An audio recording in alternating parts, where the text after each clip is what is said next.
Welcome back to my channel, everybody. If you don't know who I am, my name is Lindsay, and I am the Review Queen. However, today I'm not doing any reviews. Today, this month, is spooky season, or spooky October. Yeah. Anyway, I'm doing Terrifying Tipsy Tales, although at this point, it might as well be Drunken Dark Details, where I talk about, paranormal experiences, or like it was my first episode of Terrifying Tipsy Tales, where I talked about what got me into the paranormal.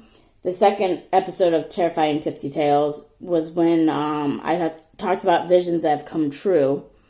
And then this episode, I'm going to talk about my personal experience dealing with a shadow figure. At this point, I think I'm more into the realm of drunken dark details than terrifying tipsy tales. But anyway, I'm going to talk about that.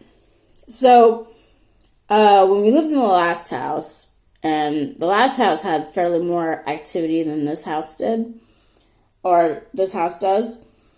So, this is probably the only time I ever had like a visual happen in that house. Most of the time it was auditory, hearing things and stuff. Very little did I see anything, like anything move or see a lot of shadow figures or anything like that. I only just saw like one shadow figure once. So it was 4:30 in the morning, and I know that I looked at the clock afterwards.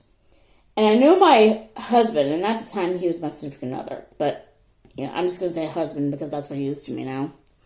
My husband had to wake up at 4:30 in the morning to get ready to go to work, because at the time he was working at a job that was down here, which is like an hour away from where we used to live.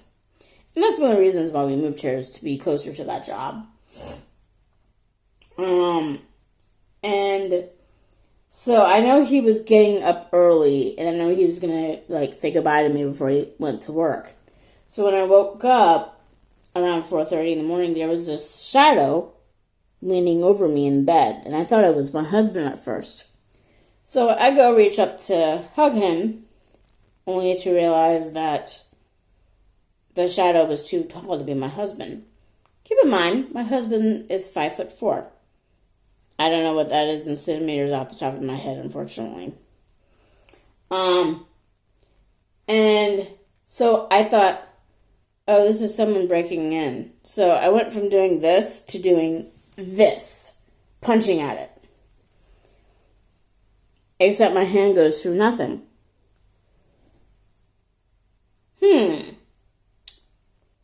If this was an actual person, I would have either made contact, or I would have saw the person leave the bedroom. Matt vanished in front of me. So I did this and it vanishes. And I'm like, ghosties are at it again. Now, if you never saw my videos about paranormal activity in Sweden, especially the first part, because there's two parts, where we used to live, the old house, there were two people that died in the house. The original owner, and then there was my husband's grandfather. Because that's who we inherited the house from, was his grandfather. And so there were deaths in the house and stuff. So, and the room that this happened in, where I saw the shadow figure happen in, guess which room that was in? That was the room that he died in. Yeah. But I wasn't afraid. I think most people would be afraid if they saw a shadow figure leaning over them in bed. And not me. I was like, ghosties are at it again, and then I went back to sleep.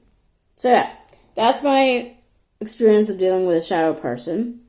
Have you guys have experiences dealing with shadow people? If you believe that, I know you may not believe that. If you don't believe it, that's fine. My husband and my brother don't believe in that kind of thing. But if you've had that experience, let me know in the comments. Well, y'all, if you like this video, smash the like button if you liked it. If you subscribe, I'll be absolutely delighted, and I'll see you all later. Toodles!